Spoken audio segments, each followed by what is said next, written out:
네, 저희 고급 인사이트는 물론이고요. 유머까지 추가가 되고 있는데 오늘 그림 예쁘게 그렸다, 디테일 좋다라는 이야기도 있었는데 두 분 주말에 그림 연습을 해라라는 이야기도 있었으니까요. 많은 연습 부탁드리도록 하겠습니다. 그럼 이어서 저희 세 번째 문제로 넘어가 보도록 할게요. 넘겨주시죠. 네, 일단 표가 나와 있고 아래에 미국과 중국은 2차 무역 협상 어느 정도 합의안이 도출이 됐습니다. 그런데 트럼프 상호관세 유예 이제 7월 8일에 종료가 되죠. 자동차와 냉장고, 세탁기에도 관세를 더하겠다라는 압박이 가해졌습니다. 그렇다면 이 임박한 한미 관세 협의를 앞두고 우리는 어떤 포인트에 주목해야 할까요? 라고 나와 있는데요. 일단 여기 옆에 나와 있는 건 이 관세 부과 현황입니다. 철강 제품은 물론이고 이제 철강에 함유된 파생 제품까지 25% 관세를 부과하겠다고 했는데 6월 4일에 이 관세율이 50%로 늘어났습니다. 그런데 이 파생 제품의 목록이 더 늘어나고 있다는 것도 문제인데요. 이제는 세탁기 그리고 건조기 등 다양한 것들에 50% 관세 매겨진다라는 우려 때문에 국내 기업들 바싹 긴장을 하고 있습니다. 또 여기에 오늘은 자동차 관세까지 인상될 수 있다라는 가능성 제기되고 있는데요. 이제 한미 관세 협의 어느 정도 가까워지고 있는 상황에서 우리는 관세 협의를 두고 어떤 포인트에 집중을 해야 할까요? 그 포인트 적어주시면 됩니다. 그럼 세 번째 주식 남녀의 선택 바로 적어주시죠. 자, 이번에는 한미 간의 관세와 관련한 이야기 그리고 트럼프 행정부의 관세와 관련한 질문이 나왔습니다. 저희 고품격 경제방송답게 굉장히 고급 질문이 지금 출제가 됐고요. 아마 이제 유예 기간이 다가오고는 있었지만 새 정부 들어서면서 기대감을 갖는 분들도 꽤 있었을 겁니다. 워낙 그동안 정치적 혼란이 있었기 때문에 이 트럼프와 미국과 관세 협의가 좀처럼 진행되지 않는 모습들이 있었는데 새 정부가 들어서면서 그리고 또 G7 정상회의에서 어느 정도 대면을 할 가능성이 커지면서 우리가 이 관세 문제를 좀 풀어갈 수 있지 않겠느냐 하는 기대감이 커지고 있는 타이밍이었는데 지금 뭐 계속해서 관세가 더 올라갈 것이다. 심지어는 이제 자동차까지 건들고 있는 그런 모습을 보여주면서 앞으로 우리가 어떤 부분을 좀 주목을 해서 또 관련해서 투자 전략은 어떻게 짜야 할지 이런 부분에 대한 고민이 더 깊어지는 타이밍이 아닌가 싶은데요. 자, 두 분은 어떤 이야기를 내어주실지 궁금해집니다. 한미 관세 협의와 관련한 두 분의 의견 자, 팻말을 통해서 확인해 보겠습니다. 자, 우리 이지은 전문가님은 계속해서 글로 써주고 계시고 테이버 전문가는 이젠 자신감이 좀 붙는 것 같아요. 자, 그림을 그려주고 계신데 일단은 또 궁금한 것부터 물어봐야겠죠.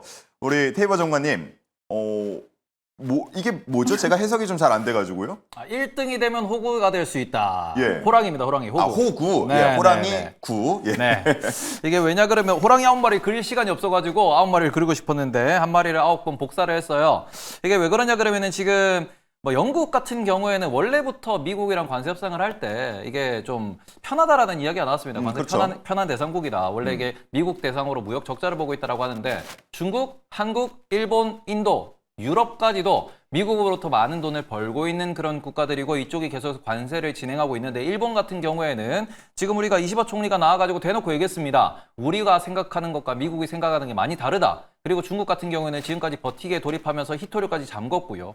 그 부분에 있어서 미국이 이거 끌려가는 거 아닙니까? 라는 그리고는 미중 협상이 진행된 이후에 오히려 위안화 강세 흐름을 보이면서 시장에서도 이거 트럼프 혹은 미국이 약간 협상에서 불리한 상황이다라는 걸 계속해서 보여주고 있습니다. 인도 같은 경우에도 계속해서 협상을 하고 있다 이야기는 나오고 있지만 지금 미국의 협상단이 인도에 가서 계속 체류 중인 상태입니다. 어떻게 보면 이게 협상이 잘 되는가? 아직까지 협상이 잘 되고 있다라는 이야기는 그렇게 긍정적인 소식은 없다라는 점. 근데 이 와중에 우리나라가 먼저 미국이랑 이런 조건에 들어가지고 우리가 먼저 협상하겠다라고 하면은 요거는 그쵸 나서면 본전도 못 찾는 그런 상황이 될 수 있다라는 점에서 중국과 일본과 유럽과 어떤 협상을 하는지를 보면서 우리나라에 맞는 그러한 적절한 협상책을 찾아서 접근을 하는 것이 어찌 보면 지금 전 세계를 상대로 멱살잡이 드잡이라고 있죠. 그러면은 우리나라 같은 경우에도 굳이 나서서 제가 먼저 하겠습니다라는 그런 포지션을 가져갈 필요가 없고 그런 거는 이제 대국이라고 볼 수 있는 중국이나 유럽 혹은 일본과 같이 항상 이럴 때 제일 먼저 거론되는 그런 국가들이 하는 걸 보면서 우리나라가 그 뒷단에서 2단계, 3단계에서 이렇게 접근하는 게 좀 더 현명한 방법이지 않을까. 예. 그리고 그런 부분에서 일본에서 계속 이야기합니다. 자동차 관세를 낮춰달라. 미국은 안 된다라고 하고 있죠. 그렇죠. 유럽 같은 경우에도 서로 디지털세와 여러 가지를 걸고 이제 넘어지는 상황인데 유럽 같은 경우에도 이 중국과 비슷한 포지션으로 계속해서 시간을 끌고 있는 상황입니다. 이 와중에 미국에서는 트럼프가 이번 주에 이야기했습니다. 트럼프 대통령은 우리나라와 협상을 하는 곳들 같은 경우에는 7월 9일 이후까지도 이제 관세를 유예해 줄 수 있다라는 이야기가 나왔어요. 근데 거기에 항상 가장 큰 키포인트가 숨어 있죠. 7월 31일까지 현재 법원에서는 관세 무효에 대한 판결을 연기해둔 상태입니다. 7월 31일 이후에는 관세가 사라질 수 있다라는 점. 그렇기 때문에 트럼프 대통령 혹은 백악관 층에서도 이거를 뭔가 강하게 푸시할 만한 그런 상황이 아니다라는 거죠. 푸시했다가 협상했는데 7월 31일에 이게 무효가 돼버리면 협상한 모든 것들이 또 다시 원점으로 돌아가니까 지금은 굳이 나설 필요는 없이 일본과 그다음에 유럽이 어떠한 협상, 어떠한 포인트에서 협상을 쟁점을 가져가느냐 이런 것들을 눈치 보면서 우리나라도 앞으로 준비를 해나가는 게 천천히 준비하는 게 맞지 않나 이렇게 보실 수 있을 것 같습니다. 공장 지을게, 일자리 만들게, 알래스카 프로젝트 참여할게 이런 전향적인 입장을 보이기보다는 조금 더 시간을 끌면서 어떻게 보면 다른 나라들이 먼저 협상을 하는 과정들을 보면서 그 이후에 한번 대처를 해보는 게 낫다 이런 말씀을 해주셨는데 국익 측면에서는 맞는 말씀일 것 같은데 이게 저희가 주식 증시 측면에서 보자 그러면 아무래도 이 불확실한 거를 가장 싫어하다 보니까 우리 지금 일본도 5차 협상까지 진행하는데도 안 나오고 계속해서 이런 불확실성이 이어지는 거는 또 증시 입장에서는 싫어하지 않을까요? 어떻습니까? 현재 미국에서 제일 많이 언급되고 있는 게 타코입니다. 말 그대로 이제 트럼프가 협상에서 불리하다라는 점, 미국이 협상에서 불리하다라는 점을 계속해서 끌고 가고 있는 중이고 어찌 보면 이걸 이용하자라는 측면으로 보시는 게 좋을 것 같아요. 우리가 하루하루 주식시장이 오르고 떨어지는 것에 대해서 일희일비할 수는 있겠으나 말 그대로 이거는 국가와 국가 간의 최소 4년 혹은 그 이상의 기간 동안 계속해서 가져갈 수 있는 협정이기 때문에 이 부분은 우리의 미래를 위해서라도 좀 단기의 불확실성은 우리가 있더라도 좀 더 긴 시계열로 보시면서 접근하시는 게 맞지 않나 이렇게 말씀을 드리고 싶습니다. 네, 좋습니다. 자, 다음은 이지은 전문가의 의견을 다시 한번 만나볼 텐데 자, 팻말 한번 다시 비춰주시겠습니까? 자, 좀 길게 적어주신 것 같은데요. 자, 뭐라고 적으셨습니까?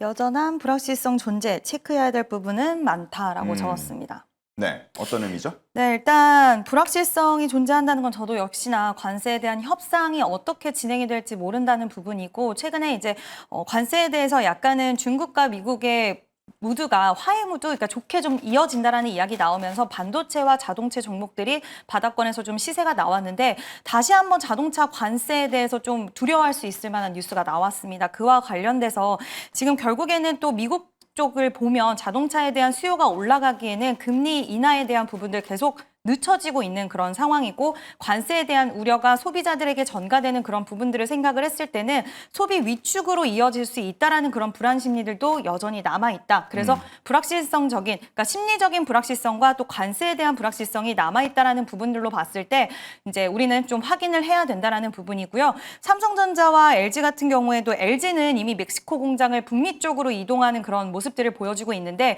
삼성 같은 경우에 지금 베트남이라든지 동남아 쪽에 이런 생산들에 대한 타격이 좀 불가피할 수밖에 없을 수 있는 그런 우려감이 또 여전히 또 남아 있습니다. 결국엔 다 불확실성적인 부분들이고 자동차 같은 경우엔 특히나 지금 전기차 관련돼서도 트럼프가 6월 12일 날 물론 아직 긴 시간이 남아 있긴 하지만 LA 쪽, 캘리포니아 쪽에 지금 2035년 내연기관차 판매 금지에 대해서 폐지하겠다라고 또 이야기를 밝히면서 여러 가지 전기차에 대한 수요라든지 또 현대차 같은 경우에 하이브리드 쪽으로 우리가 좀 전환을 해서 생산을 더 2배 정도 늘리겠다라고 이야기는 했지만 이게 과연 정말 실적에 어느 정도 반영이 될 수 있을지 소비자들의 수요가 위축되지 않고 계속해서 이어갈 수 있을지 이런 부분들을 좀 확인하고자 하는 부분들이 저는 남아있다라고 생각이 들어서 여러 가지 불확실성 속에 이제 투자자들의 입장에 봐서도 투자자들도 우리도 좀 확인을 하고 실적에 대한 부분이라던가 그리고 앞으로 관세 협상에 대한 어느 쪽으로의 이어질 수 있을지 이런 부분들을 좀 체크하자라고 생각이 들어서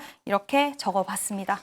근데 사실 현대차가 이제 투자 늘리겠다라는 얘기를 했고 그러면서 또 트럼프 대통령도 자리에 함께 했었잖아요. 저는 그래서 이렇게 계속해서 자동차 관세가 얘기가 나오는 게 좀 의아하다, 의문이다 이런 생각이 들기도 하는데 밝혀지진 않았지만 현대차 쪽에는 조금 더 무언가의 조건이나 뭐 내용들이 전해지는 게 있을까요? 어떻습니까? 현대차 주가는 오늘 한 1% 정도 빠지던데요. 뭐 우리가 알지 못하는 이제 우호적인 이야기가 나올 수 있는 가능성에 있어서는 아예 배제는 할 수 없어요. 사실 일본 같은 경우에도 말씀해 주셨지만 토요타 관련돼서 지금 관세 협상을 하려고 굉장히 좀 문을 많이 두들기고 있는데 현대차 같은 경우에도 공장을 짓겠다 굉장히 통 큰 투자에 대한 이야기도 밝혔었고 네. 우호적인 이런 스탠스를 계속 취해 왔기 때문에 이 부분이 또 우리가 예상하는 것보다 좋은 쪽으로의 분위기가 갈 수 있는 가능성도 있기도 하긴 하지만 요즘 들어서 현대차, 기아의 이제 주가 흐름들을 보면 최근에 약간 바닥권에서 지금 외국인의 수급이 양쪽 기업 모두 들어오고 있고 또 바닥권에서 저항에 대한 돌파 흐름들이 좀 차트적으로도 나오고 있기는 해요.